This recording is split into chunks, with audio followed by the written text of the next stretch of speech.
बाळांनो, very very warm welcome. आजच्या video लेक्चरमध्ये आपल्याला कंपाऊंड इपिथेलियल टिश्यूचा स्टडी करायचा आहे किंवा यालाच कंपाऊंड इपिथेलियम असं सुद्धा म्हटलं जातं. बघा, लास्टचे जे 2 लेक्चर आपण घेतले होते त्याच्यामध्ये आपण सिंपल इपिथेलियल टिश्यूचा स्टडी केला होता आणि आता या व्हिडिओ लेक्चरमध्ये आपल्याला कंपाऊंड इपिथेलियल टिश्यूचा स्टडी करायचा आहे. ही कंपाऊंड इपिथेलियल टिश्यू कसे बनलेले आहेत, त्याचं स्ट्रक्चर काय आहे, ते कुठे प्रेझेंट असतात, त्याचं काय काय फंक्शन आहे, त्याचे काय टाईप्स आहेत, हे सगळं काही आपण स्टेप बाय स्टेप करत आजच्या व्हिडिओ लेक्चरमध्ये जाणून घेऊ. सगळ्यात आधी तर याच्या नावावरूनच तुमच्या लक्षात असेल की कंपाऊंड इपिथेलियल टिश्यू म्हणजे हे कसे टिश्यू असतील. तर जसं आपण बघितलं होतं की सिंपल इपिथेलियल टिश्यू कसे होते की या टिश्यूमध्ये सेलची एकच लेअर होती. जसं या डायग्राममध्ये तुम्हाला दिसून पडेल की ही आहे सिंपल इपिथेलियल टिश्यू डायग्राम आणि याच्यामध्ये तुम्हाला दिसेल की सेल्स एकाच लेअर पासून बनलेले आहे. सेलची एकच लेअर आहे म्हणून हे झालं सिंपल इपिथेलियल टिश्यू. आणि जिथे एकापेक्षा जास्त सेलच्या लेअर असतील अशा टिश्यूंना काय म्हणणार आपण, कंपाऊंड इपिथेलियल. एकापेक्षा जास्त 2 किंवा 3 सेलच्या लेअर इथे तुम्हाला दिसतात. ही एक सेलची लेअर, ही एक सेलची लेअर, म्हणजे काय झालं, कंपाऊंड फॉर्म झाला आहे ना. म्हणून अशा टाईपच्या टिश्यूंना आपण कंपाऊंड इपिथेलियल टिश्यू असं म्हणतो. पण नावातच तुमच्या लक्षात येईल. आता सगळ्यात आधी तर याचं आपण स्ट्रक्चर कसं आहे ते समजून घेऊ. त्यानंतर मग याचं ऑक्युरन्स काय आहे आणि लास्टला याचं फंक्शन काय ते आपण समजून घेऊ. तर सगळ्यात आधी बघा स्ट्रक्चर काय आहे. तर काय लिहिलेलं आपण स्ट्रक्चरमध्ये, they are made up of more than 1 layer of cells. आताच मी तुम्हाला सांगितलं की हे जे टिश्यू आहे कंपाऊंड इपिथेलियल टिश्यू हे एकापेक्षा जास्त सेलच्या लेअर पासून बनलेले आहेत. जसं की ही एक सेलची लेअर, ही एक सेलची लेअर, याच्यावर आणखीन एक सेलची लेअर असू शकते. तर अशा भरपूर साऱ्या सेलच्या एकावर एक लेअर पासून हे टिश्यू बनलेले असतात, है ना. कारण टिश्यू आहेत, टिश्यू कशापासून बनलेले असतील, सेल्स पासून. आणि सेलच्या जेव्हा एकावर एक जास्त लेअर राहतील तेव्हा आपण त्याला म्हणणार कंपाऊंड इपिथेलियल टिश्यू. तर हे तर झालं त्याचं बिलकुल सिंपल मधलं स्ट्रक्चर.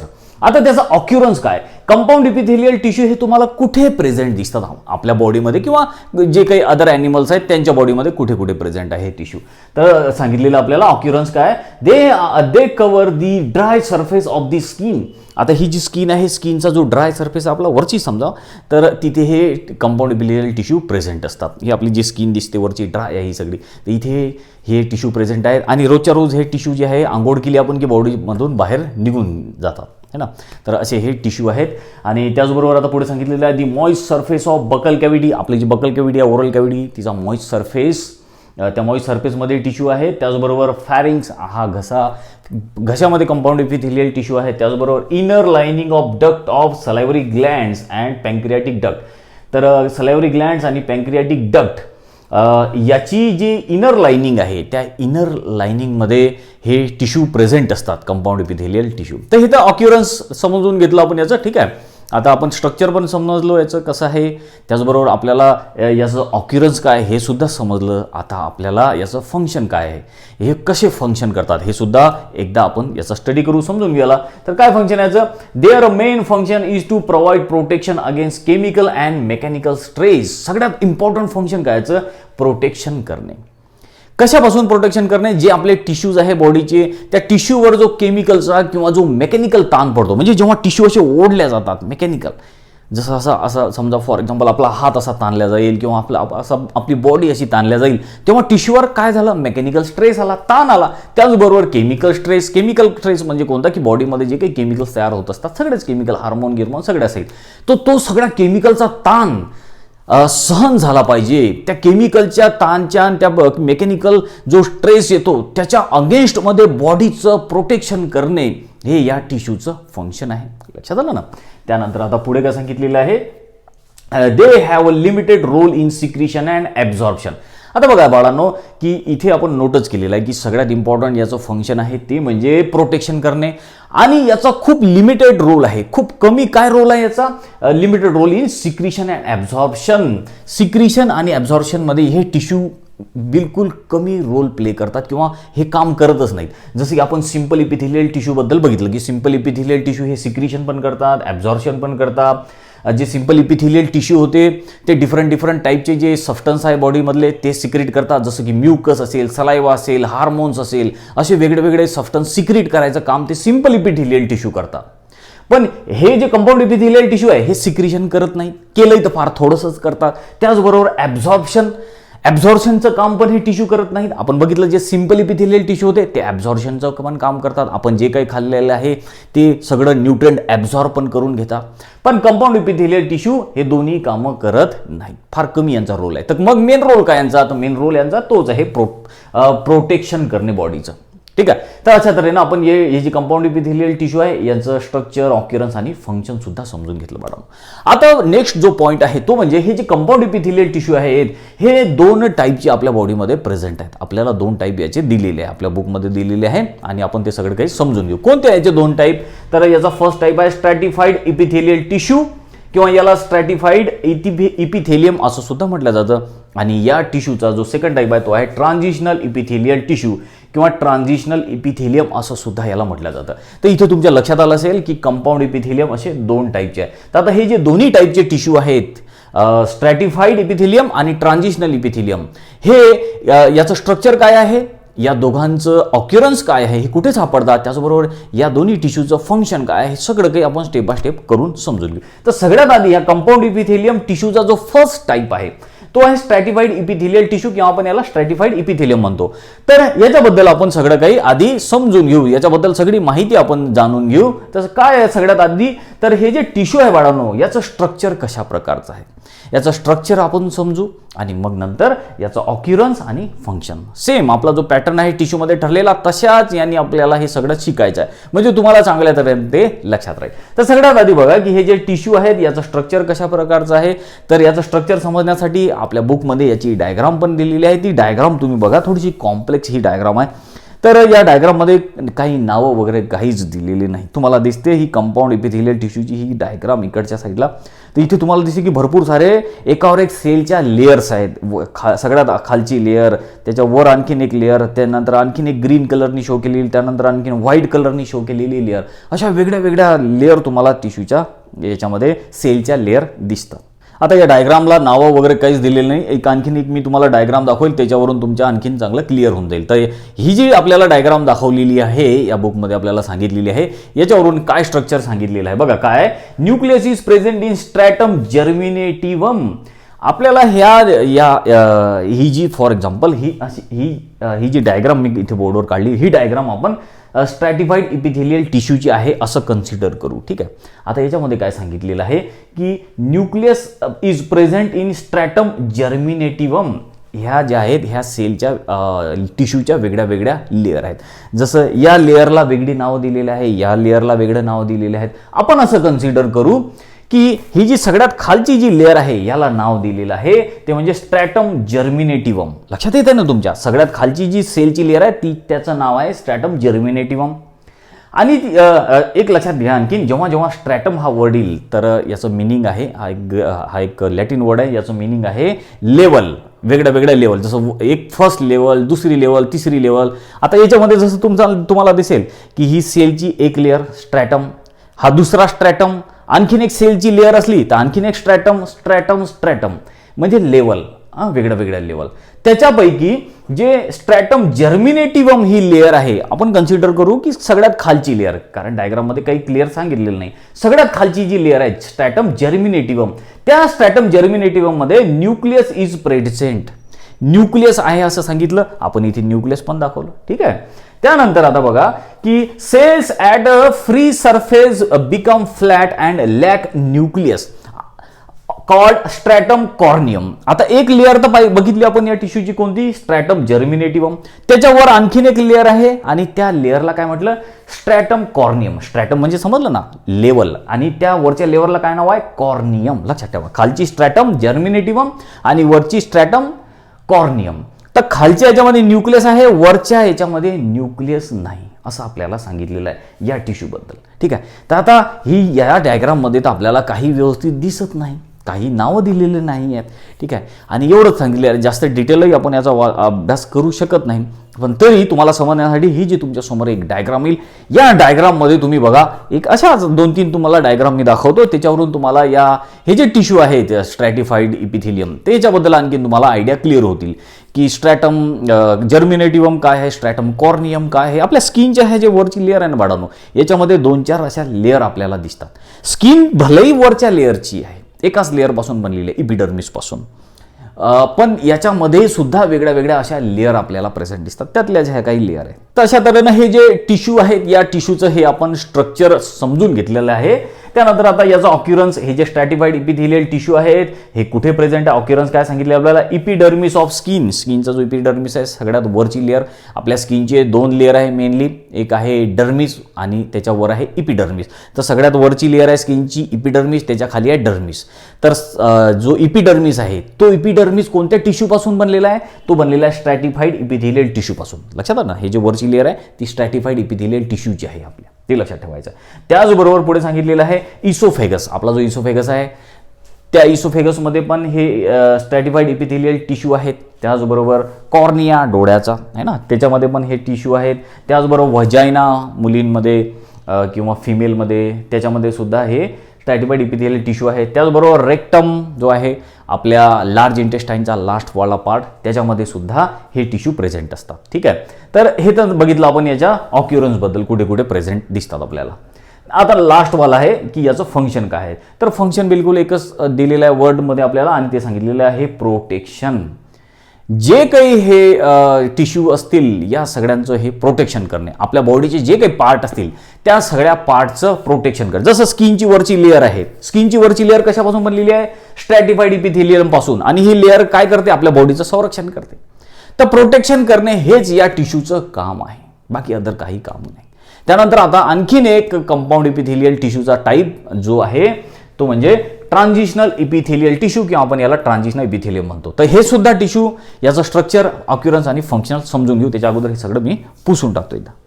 तो बाळांनो, कंपाऊंड इपिथेलियलचा जो दुसरा टाईप आपण शिकणार तो आहे ट्रान्झिशनल इपिथेलियल टिश्यू, किंवा यालाच आपण ट्रान्झिशनल इपिथेलियम असं सुद्धा म्हणतो. इपिथेलियम जो आहे बाळांनो हा प्लुरल वर्ड आहे, याचं सिंग्युलर आहे इपिथेलिया. ठीक आहे, ते पण एकदा इथे लक्षात ठेवायचं आहे तुम्हाला. तर आपण जे आहे हे जे टिश्यू आहे या टिश्यूचा सुद्धा आपण स्टडी करताना याचं स्ट्रक्चर समजून घेऊ, त्यानंतर ऑक्युरन्स काय आणि त्यानंतर फंक्शन काय, या सगळ्याचा स्टेप बाय स्टेप करा आपल्याला स्टडी करत या टिश्यूना आपण समजून घेऊ. ठीक आहे, तर बघा सगळ्यात आधी हे जे टिश्यू आहे या टिश्यूचं स्ट्रक्चर कसं आहे, तर ते स्ट्रक्चर समजण्यासाठी आपल्याला या आपल्या बुकमध्ये एक डायग्राम दिलेली आहे, ती डायग्राम सुद्धा बघून घ्या तुम्ही. तर याच्यामध्ये तुम्हाला ही डायग्राम दिसेल, साधं फक्त डायग्राम दिलेली आहे, त्याला काही नेहमी त्याला काही लेबलिंग नाही, काहीच नाही. आणि पुढे आता आपल्याला याचं जे डिस्क्रिप्शन दिलेलं आहे ते डिस्क्रिप्शन आपण वाचू. काय डिस्क्रिप्शनमध्ये सांगितलेलं आपल्याला की स्ट्रक्चर कसं आहे या टिश्यूचं. The structure of this tissue is same as stratified epithelium. तर हे जे ट्रान्झिशनल इपिथेलियल टिश्यू आहेत याचं स्ट्रक्चर स्ट्रॅटिफाईड इपिथेलियम सारखंच आहे. म्हणजे याच्या अगोदर जे आपण टिश्यू बघितले ना स्ट्रॅटिफाईड इपिथेलियम, त्याच्या सारखंच या टिश्यूचं स्ट्रक्चर आहे, सेम स्ट्रक्चर आहे. आता त्याचं एकदम आपल्याला व्यवस्थित असं काही लेबलिंग वगैरे तर काही दिलेलं नाही त्या टिश्यूचे. आता परत ही जी डायग्राम आहे या डायग्राममध्ये तुम्ही बघू शकता की याच्या कसं प्रकारचं स्ट्रक्चर आहे. ठीक आहे, तर ह्या ज्या 2-3 डायग्राम आहे या मदतीनं तुम्ही समजून घ्या या सगळं काही. आणि जेव्हा तुम्ही आणखीन हायर क्लासेसमध्ये वगैरे जाल, तुम्ही MBBSला गेले, BDS BMS वगैरे किंवा नर्सिंग वगैरे केलं, फार्मसी केलं, तर त्याच्यामध्ये आणखीन तुम्हाला हे सगळे टिश्यू शिकायला भेटणार आहे, डिटेलमध्ये शिकायला भेटणार आहे. ठीक आहे, तर इथे हे लक्षात ठेवा. तशा तऱ्हेनं याचं जे स्ट्रक्चर आहे ते स्ट्रॅटिफाईड इपिथेलियल टिश्यू सारखंच आहे. तर आता पुढे आणखीन काय सांगितलेलं आपल्याला, the cells can undergo change in their shape and structure depending on the degree of stretch. आता हे जे टिश्यू आहे बाळांनो, या टिश्यू मधल्या ज्या सेल्स आहेत त्या सेल्स आपला शेप आणि आपलं स्ट्रक्चर चेंज करू शकतात. म्हणजे फॉर एक्झाम्पल एखादा ऑर्गन जर ताणल्या गेला तर त्या ऑर्गनमधल्या जे टिश्यू आहेत आणि त्या टिश्यूमधल्या ज्या सेल्स आहेत त्या सेल्स आपला शेप चेंज करू शकतात, आपलं स्ट्रक्चरही चेंज करू शकतात. तर हे याचं सगळ्यात इम्पॉर्टंट फीचर आहे, किंवा याचं एक स्पेसिफिक याचं फीचर आहे, हे लक्षात ठेवायचं तुम्हाला. तर तुम्हाला जर असा क्वेश्चन आला की कोणत्या टिश्यूमधल्या सेल्स ह्या आपल्या शेप आणि स्ट्रक्चर चेंज करू शकतात, तर ते टिश्यू आहेत ट्रान्झिशनल इपिथेलियल टिश्यू. नावातच आहे ट्रान्झिशनल, ते ट्रान्सफॉर्म होत असतात, एका फॉर्ममधून दुसऱ्या फॉर्ममध्ये जातात. म्हणजे त्याच्यामधल्या सेल ज्या आहेत त्या स्वतःचा शेप चेंज करत असतात, है ना, शेप चेंज करतात, त्याचं स्ट्रक्चर चेंज करतात. तर अशा तऱ्हेनं हे याचं सगळ्यात इम्पॉर्टंट फीचर आहे, हे लक्षात ठेवा. त्यानंतर मग आता हे टिश्यू जे आहेत हे आढळतात तरी कुठे, ऑक्युरन्स काय याचा, तर युरिनरी ब्लॅडर, लघवीची आपली थैली ज्याला म्हणतो आपण, त्या लघवीच्या थैलीमध्ये हे टिश्यू प्रेझेंट असतात. आणि तुम्हाला आता इथेच तुम्हाला लक्षात येईल की आपली ही जी युरिनरी ब्लॅडर आहे, ज्याला लघवीची पिशवी म्हणतो आपण, तर फॉर एक्झाम्पल ही आहे युरिनरी ब्लॅडर. आता याच्यामध्ये काय राहील, याच्यामध्ये युरिन राहील. ठीक आहे, आता याच्यामध्ये युरिन आहे. ठीक आहे, आता हे युरिन आणखीन वाढत चाललं, आपली ब्लॅडर फुल होत चालली पोटाची. ठीक आहे, ब्लॅडर आता बघा ही ब्लॅडर चालली ताणत, ब्लॅडर ताणत चालली, मोठी झाली ब्लॅडर, याच्यामध्ये जास्त लघवी जमा झाली. आणि ही ब्लॅडर जी आहे लघवीची आपली, ही कोणत्या टिश्यूपासून बनलेली आहे, ही बनलेली आहे या ट्रान्झिशनल इपिथेलियल टिश्यूपासून. आणि ट्रान्झिशनल इपिथेलियल टिश्यूचं मेन फंक्शन काय आहे की ट्रान्झिशनल इपिथेलियल टिश्यूच्या ज्या सेल्स आहेत त्या आपलं शेप आणि स्ट्रक्चर चेंज करू शकतात. कशाच्या according, depending on the degree of स्ट्रेसच्या अकॉर्डिंग. आता फॉर एक्झाम्पल की हे जे आपलं युरिनरी ब्लॅडर आहे याच्यावर स्ट्रेस वाढला, म्हणजे फॉर एक्झाम्पल याच्यामध्ये जास्त लघवी जमा झाली की मग याचा आकार वाढतो, मोठी झाली ब्लॅडर आता लघवीची, याच्यामध्ये जास्त युरिन जमा झालं, त्यामुळे काय स्ट्रेस झाली. स्ट्रेस झाल्यामुळे काय की या युरिनरी ब्लॅडरमध्ये जे टिश्यू आहेत त्या टिश्यूच्या ज्या सेल्स आहेत त्या सेल्सने आपला शेप आणि स्ट्रक्चर चेंज केलं की नाही, आहे की नाही. तर लक्षात ठेवायचं आहे तुम्हाला, इथे हे इंटरेस्टिंग एक्झाम्पल आहे. आणि तुमच्या इथे लक्षात येईल की हे जे आपले युरिनरी ब्लॅडर आहे किंवा आपली ही जी लघवीची थैली आहे हे कोणत्या टिश्यूपासून बनलेली आहे, ही बनलेली आहे ट्रान्झिशनल इपिथेलियल टिश्यूपासून. आणि हे या टिश्यूचं इम्पॉर्टंट फंक्शन काय आहे किंवा कॅरेक्टरिस्टिक्स काय की याच्या आतल्या ज्या सेल्स आहेत त्या आपला शेप आणि आपलं स्ट्रक्चर चेंज करू शकतात. पुढे आता फंक्शन काय, फंक्शन आहे डिस्टेन्शन ऑफ ऑर्गन्स. हे काय का डिस्टेन्शन, लांबतात, ह्या ताणल्या जातात. डिस्टेन्शन म्हणजे काय, ताणल्या जाणे. जशी युरिनरी ब्लॅडर आहे, पहिले कमी लघवी होती, कमी ताणल्या गेली, जास्त लघवी झाली, जास्त ताणल्या गेली, है ना. या टिश्यूमुळे ही जी युरिनरी ब्लॅडर आहे कोणत्या टिश्यूची बनलेली आहे, या टिश्यूची बनलेली आहे. आणि या टिश्यूचं मेन इम्पॉर्टंट फंक्शन काय की या टिश्यूमुळे ही ब्लॅडर ताणल्या जाऊ शकते. अशी ताणल्या गेली ना, मोठी झाली ही. ठीक आहे, लघवी कमी झाली की परत ही जशा तशा जाग्यावर होईल, है ना. लघवी जास्त जमा होत झाली की याचा आकार पण वाढत जातो. आता तुम्ही लघवीला गेले, समजा युरिनेशन झालं तर पूर्ण ब्लॅडर खाली झाली तर मग याचा आकार परत छोटा होऊन जाईल. म्हणून असं कमी जास्त होत राहते या टिश्यूमुळे आपले हे ऑर्गन्स. तर अशा तऱ्हेनं बाळांनो आपण ह्या कंपाऊंड इपिथेलियल टिश्यूचे दोन्हीही टाईप्स जे आहेत ते समजून घेतले. आता पुढचं आपल्याला आणखीन एक इंटरेस्टिंग पॉईंट शिकायचा आहे आणि तो आहे सेल जंक्शन्स. बाळांनो आपल्याला इपिथेलियल टिश्यू मधला लास्ट टॉपिक शिकायचा आहे आणि तो आहे सेल जंक्शन्स. सेल जंक्शन्स खूप इम्पॉर्टंट टॉपिक आहे. खूप सारे याच्यावरती नीट आणि CET मध्ये क्वेश्चन्स विचारल्या जातात. आणि जेव्हा तुम्ही हायर स्टडी करणार, जेव्हा तुम्ही MBBS किंवा BMS म्हणा किंवा तुम्ही नर्सिंगला गेले, फार्मसी फील्डला गेले तर तुम्हाला सेल जंक्शन आणखीनही डिटेलमध्ये शिकायला भेटणार आहे. तर इथं काही त्याचा इंट्रोडक्टरी पार्ट आपण शिकून घेऊन चांगल्या तऱ्हेनं डोक्यात ठेवा, लक्षात ठेवा. त्यामुळे तुम्हाला पुढे जेव्हा हायर स्टडीला तुम्ही जाणार तेव्हा तुम्हाला आणखीन चांगल्या तऱ्हेनं ते समजून जाईल.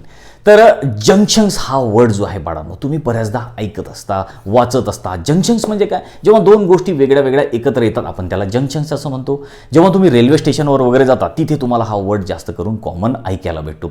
रेल्वे वेगळ्या वेगळ्या रेल्वे एकत्र आल्या, जंक्शन्स फॉर्म झालं, है ना. तर तुम्हाला आता समजलेलं आहे जंक्शन्स म्हणजे काय, वेगळ्या वेगळ्या गोष्टी एकत्र येणे, जवळ येणे, जंक्शन्स फॉर्म होते.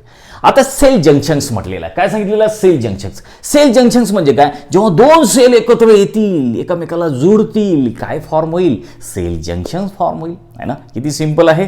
आता प्रॉपर डेफिनेशन काय सांगितलेलं आहे आपल्याला, बुकच्या अकॉर्डिंग डेफिनेशन काय आहे तर ते पण बघू. काय सांगितलेलं आहे, the epithelial cells are connected to each other laterally as well as to the basement membrane by junctional complexes called cell junctions. आता ह्या ज्या सेल्स आहेत बाळांनो ह्या एकमेकाला येऊन जुळतात. कशा जुळतात तर बघा एका डायग्रामच्या मदतीनं समजून घेऊ. आता फॉर एक्झाम्पल ही आपण सेल काढली, ही एक सेल आहे, ही एक सेल आहे, ही सेल काढली, ही पण सेल काढली, ही पण सेल काढली. ह्या सगळ्या एकमेकाला अटॅच झालेल्या आहेत, जुळलेल्या आहेत. कशा जुळलेल्या आहेत तर लॅटरली जुळलेल्या आहेत. लॅटरली म्हणजे काय बघा इथं काढले, लॅटरली म्हणजे साईडनी. जसं ही सेल या साईडला आणि या सेलला आणि या सेलला जुळलेली आहे. कशी, लॅटरली जुळलेली आहे. त्याचबरोबर ही सेल तुम्हाला दिसेल, ही सेल या सेलला आणि या सेलला लॅटरली जुळलेली आहे. लॅटरली म्हणजे साईडला जुळणे. जसं की फॉर एक्झाम्पल आता मी आहे, माझ्या शेजारी एखादा कोणी दुसरा उभा राहिला तर काय म्हणणार आपण, तो माझ्या लॅटरल साईडला उभा आहे, म्हणजे माझ्या बाजूला उभा आहे, माझ्या साईडनी उभा आहे. समजलं ना. तर अशा प्रकारे ह्या ज्या सेल्स आहेत ह्या लॅटरली पण अरेंज झालेल्या असतात एकमेकाला, बरोबर आहे. असं पण यांच्यामध्ये जंक्शन फॉर्म होते. त्याचबरोबर ह्या ज्या सेल्स आहेत ह्या बेसमेंट मेम्ब्रेनला पण अटॅच असतात. खाली आपल्याला माहिती आहे की बेसमेंट मेम्ब्रेन असते, एक नॉन सेल्युलर सबस्टन्स असतो, त्याला आपण बेसमेंट मेम्ब्रेन असं म्हणतो. आणि या बेसमेंट मेम्ब्रेन आणि सेल मिळून काय फॉर्म होतो, टिश्यू फॉर्म होतो. इथे काढला आपण बेसमेंट मेम्ब्रेन. काय काढलेलं आहे, बेसमेंट. तुम्हाला दिसते आता बेसमेंट मेम्ब्रेन. तर ह्या ज्या सेल्स आहेत बाळांनो ह्या सेल्स या दुसऱ्या सेलला लॅटरली पण अरेंज झालेल्या आहेत, त्याचबरोबर बेसमेंट मेम्ब्रेनला सुद्धा ह्या अटॅच झालेल्या असतात. आणि मग अशा तऱ्हेने ह्या सेल एकत्र येतात, जवळ येतात आणि यांच्यामध्ये जंक्शन्स फॉर्म होतात. आता या जंक्शन्समुळे या सेलला काय फायदा आहे, काय नुकसान होते हे पण समजून घेऊ. त्याच्या अगोदर हे जे जंक्शन्स आहेत बाळांनो, याचे आपल्याला टाईप सुद्धा दिलेले आहेत. कधी कधी सेल खूप जवळ एकमेकाच्या येतात, त्याला टाईट जंक्शन्स म्हणतात. कधी कधी ह्या ज्या सेल्स आहेत त्यांच्यामध्ये असा गॅप असतो, त्याला गॅप जंक्शन्स म्हणतात. तर अशा तऱ्हेनं ह्या जंक्शनचे वेगळे वेगळे टाईप्स आहेत. तर आपल्याला जे आहे 5 टाईप्स दिलेले आहेत. कोणते 5 टाईप्स दिलेले आपल्याला जंक्शनचे? तर बघा, टाईट जंक्शन्स आहे फर्स्ट टाईप, त्यानंतर आहे गॅप जंक्शन्स, त्यानंतर आहे हेमिडेस्मोझोम्स, त्यानंतर आहे डेस्मोझोम्स, त्यानंतर आहे अढेरन्स जंक्शन्स. असे आपल्याला 5 टाईप्स दिलेले आहेत जंक्शनचे. NCERT मध्ये तर 3 टाईपच दिलेले आहे, आपल्या स्टेट बोर्डमध्ये 5 टाईप दिलेले आहे आणि त्याच्या डायग्राम सुद्धा दिलेल्या आहेत, त्याची माहिती पण दिलेली आहे. सगळे जे जंक्शनचे टाईप आहे 1 बाय 1 करून आपण समजून घेऊ. सगळ्यात आधी आपल्याला टाईट जंक्शनचा स्टडी करायचा आहे. या टाईट जंक्शन्सला शॉर्ट फॉर्म वापरलेला आहे TJS, म्हणजे टाईट जंक्शन्स. आता याच्या नावातच तुमच्या लक्षात येईल टाईट, घट्ट. जेव्हा सेल ह्या एकमेकाला खूप जवळ येतात, त्यांच्यामध्ये कोणत्याही प्रकारचा गॅप नसतो, कोणत्याही प्रकारचं कम्युनिकेशन नसते. या सेलमधलं काही या सेलमध्ये जाऊ शकत नाही किंवा या सेलमधलं काही या सेलमध्ये येऊ शकत नाही. अशा तऱ्हेनं त्या सेल अरेंज झालेल्या असतात. तर अशा जंक्शनला काय म्हणणार आपण? Tight junctions. नावातच लक्षात येते आपल्याला टाईट म्हणजे काय, तर फिट असतात त्या. याची डायग्राम पण आपल्याला दिलेली आहे बघा, ती डायग्राम तुम्हाला टाईट जंक्शनची दिसेल इथे. आता या डायग्राम मध्ये आपल्याला दिसते की बघा, ही आहे सेल आणि या सेलचं हे आहे सेल मेम्ब्रेन, ठीक आहे. आणि याच्या खाली काय असतं? Basement membrane. त्याचबरोबर आणखीन एक सेल याला अटॅच आहे, ही आहे दुसरी सेल. या सेलचा हा सुद्धा एक बेसमेंट मेम्ब्रेन. तर ह्या ज्या 2 सेल आहे, या 2 सेल एकमेकाला खूप अशा घट्ट, खूप अशा टाईट, अशा एकमेकाला जवळ आलेल्या आहेत, खूप जवळ आलेल्या टाईट जंक्शन यांच्यामध्ये फॉर्म झालं. त्यामुळे काय झालं की या सेलमधलं काहीही या सेलमध्ये जाऊ शकत नाही, या सेलमधलं काही या सेलमध्ये येऊ शकत नाही. तर याला टाईट जंक्शन म्हणतात. आणि आपल्याला बुकची डेफिनेशन काय सांगते, काय या जंक्शनचा फायदा आहे? बघा काय सांगितलेलं आहे, this junction maintain the cell polarity. अशा सेल जेव्हा खूप एकामेकाच्या जवळ येतात, तेव्हा त्यांच्यामध्ये टाईट जंक्शन्स फॉर्म होते. तेव्हा काय होते, तर त्यामुळे मेंटेन सेल पोलॅरिटी, सेलची पोलॅरिटी मेंटेन राहते. त्याचबरोबर prevent lateral diffusion of proteins and ions. आणि अशा ज्या सेल्स खूप एकमेकाच्या जवळ येतात, त्याच्यामुळे या सेलमधले डिफ्युजन थांबून जाते. या सेलमधले प्रोटीन्स आणि आयन्स या सेलमध्ये जाऊ शकत नाही किंवा या सेलमधले प्रोटीन आणि आयन्स या सेलमध्ये जाऊ शकत नाही. तर याला टाईट जंक्शन्स असं म्हणतात. आणि टाईट जंक्शनचा हा असा ॲडव्हान्टेज असतो किंवा असं याचं हे सिग्निफिकन्स असते. लक्षात आलं? तर हा फर्स्ट टाईप आपण शिकलो बाळांनो. आणि त्यानंतर आता सेकंड आपल्याला टाईप शिकायचा, तो आहे गॅप जंक्शन्स. त्याला शॉर्टमध्ये म्हणतात GJS. आता या नावातूनच तुमच्या लक्षात येईल गॅप जंक्शन्स. इथे बघा टाईट जंक्शन, टाईट जंक्शनच्या अपोजिट आहे गॅप जंक्शन. टाईट जंक्शन मध्ये काय होतं की सेल एकमेकाच्या खूप क्लोज होत्या. बघा ही सेल खूप क्लोज आल्या एकमेकाच्या, टाईटली क्लोज आल्या. म्हणजे काय तयार झालं? Tight junctions. आता जर यांच्यामध्ये गॅप असला तर काय म्हणणार आपण? गॅप जंक्शन आहे ना, 2 सेलमध्ये गॅप आहे म्हणून गॅप जंक्शन. तुम्हाला तर नावातच लक्षात आलं. आता याची डायग्राम पण दिलेली आपल्याला. बघा ती डायग्राम काय आहे. बघा तुम्हाला दिसतात 2 सेल आहेत, याच्यामध्ये 2 सेल काढलेल्या आणि या 2 सेलच्या मधात काही प्रोटीन्स चॅनल पण दाखवलेले आहेत. आणि या प्रोटीन चॅनलच्या माध्यमातून ह्या दोन्ही सेल एकमेकाला कनेक्ट झालेल्या आहेत. आणि या दोन्ही सेलमध्ये गॅप आहे म्हणून त्याला गॅप जंक्शन्स असं म्हणतात. बरोबर आहे.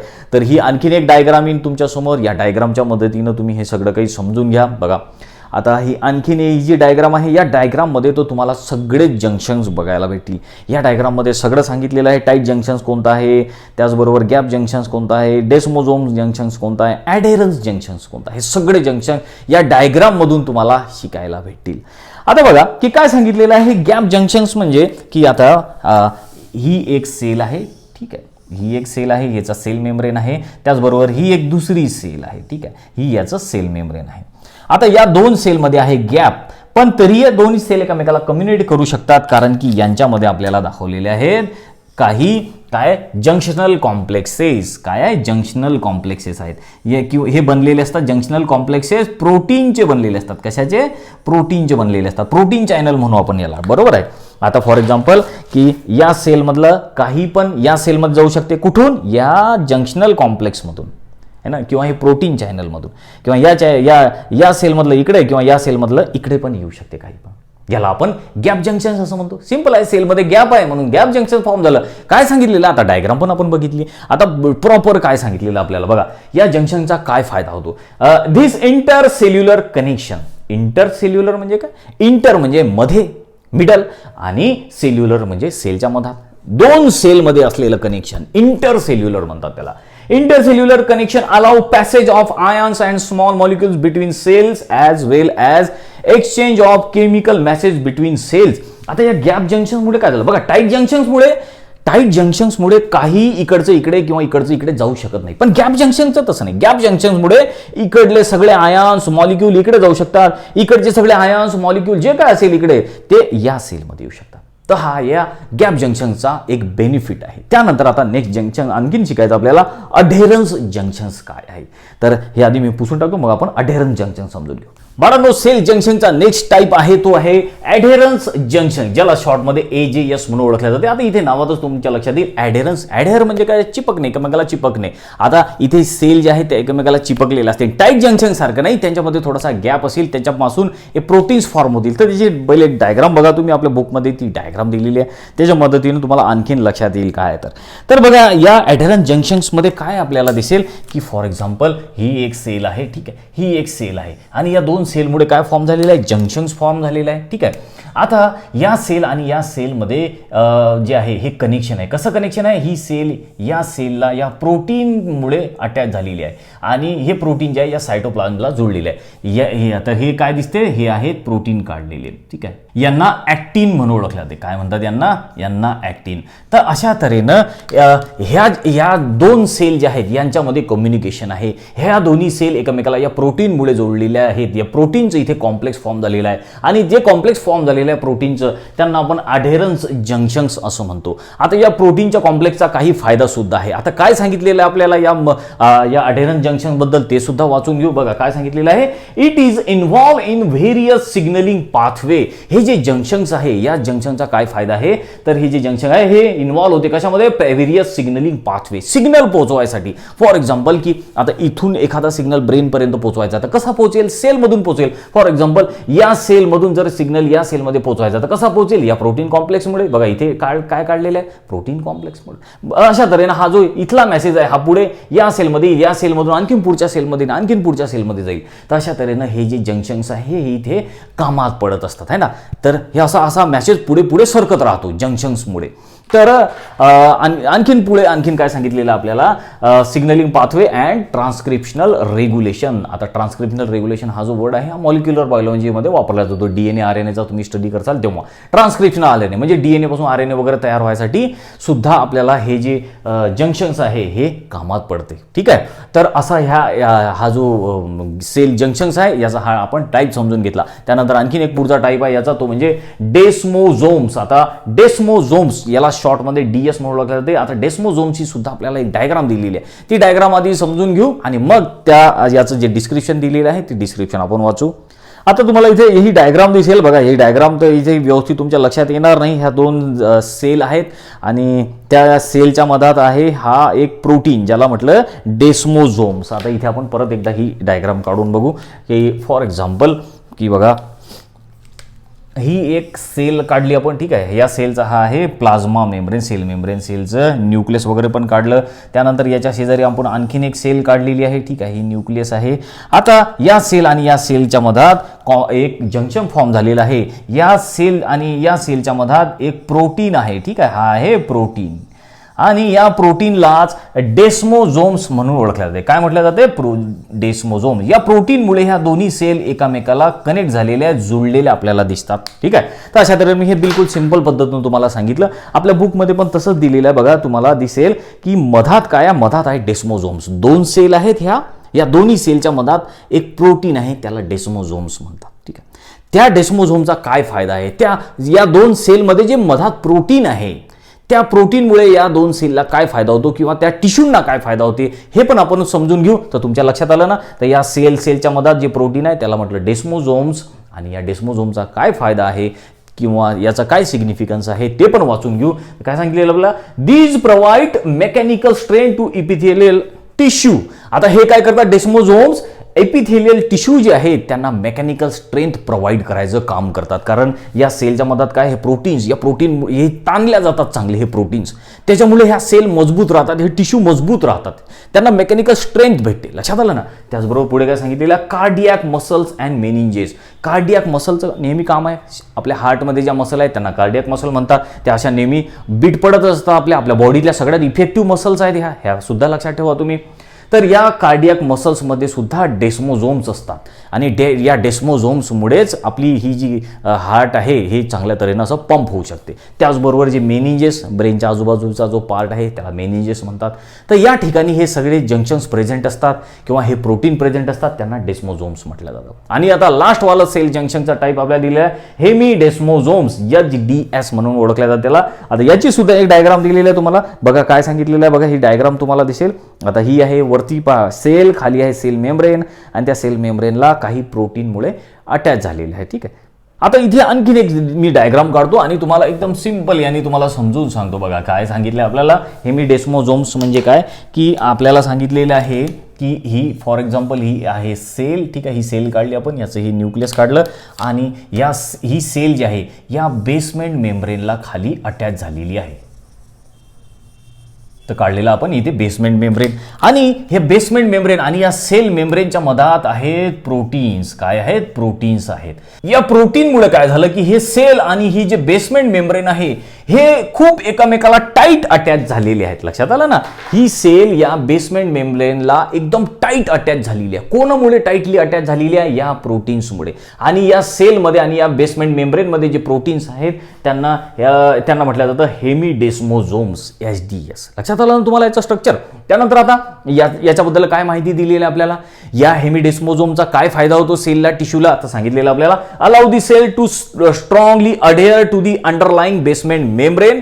या हेमीडेस्मोझोम्समुळे किंवा या प्रोटीन्समुळे ही जी सेल आहे या बेसमेंट मेम्ब्रेनला स्ट्रॉंगली अडेअर राहते, चिपकलेली राहते. बरोबर. त्यामुळे काय होते, this maintain tissue homeostasis by signalling. आता याच्यामुळे काय होते, जे होमिओस्टॅसिस आहे म्हणजे सेलमध्ये सगळं काही व्यवस्थित ठेवणं त्याला आपण होमिओस्टॅसिस असं म्हणतो. ते होमिओस्टॅसिसची प्रोसेस जी आहे ती व्यवस्थित तऱ्हेनं इथे पार पडते. त्याचबरोबर जे काही सिग्नलिंग असेल, सिग्नल्स जसे की ब्रेनमध्ये सतत आपल्या बॉडीमध्ये सगळे सिग्नल पाठवले जातात, इकडून तिकडे सगळे सिग्नल जात असतात. हजारो करोडो सिग्नल ब्रेनकडे जात असतात किंवा ब्रेनकडून आपल्या बॉडीकडे येत असतात. तर त्या सिग्नल्ससाठी हे हेमीडेस्मोझोम जे आहेत हे आवश्यक असतात. तर अशा तऱ्हेनं बाळांनो हे सगळे आपण जंक्शन्स शिकलो, सेलमध्ये असलेले जंक्शन्स आपण शिकलो. आणि ह्या सेल एकमेकाला कोणामुळे जुळलेले असतात? प्रोटीन्समुळे जुळलेले असतात. तर अशा तऱ्हेनं बाळांनो इथे आपला हा जो इपिथेलियल टिश्यूचा जो पार्ट आहे किंवा हे जे फर्स्ट टाईपचे आपण इपिथेलियल टिश्यू इथे शिकलेलं आहे. खूप चांगला अभ्यास करा, खूप सारा MCQची प्रॅक्टिस करा, जेणेकरून तुम्हाला नीटमध्ये आणि CETमध्ये चांगला स्कोर करता येईल. त्याचबरोबर आपल्या जे ॲप आहे त्या ॲपमध्ये पण रेग्युलर टेस्ट होत असतात, chapter wise, topic wise test होत असतात. त्या टेस्ट द्या, त्या टेस्टचा तुम्हाला ट्रिमंडस फायदा होईल, खूप फायदा होईल बाळांनो नीट आणि CETमध्ये. आणि काही डाऊट असले, क्वेश्चन्स असले तर मला कमेंट करून तुम्ही जरूर विचारा.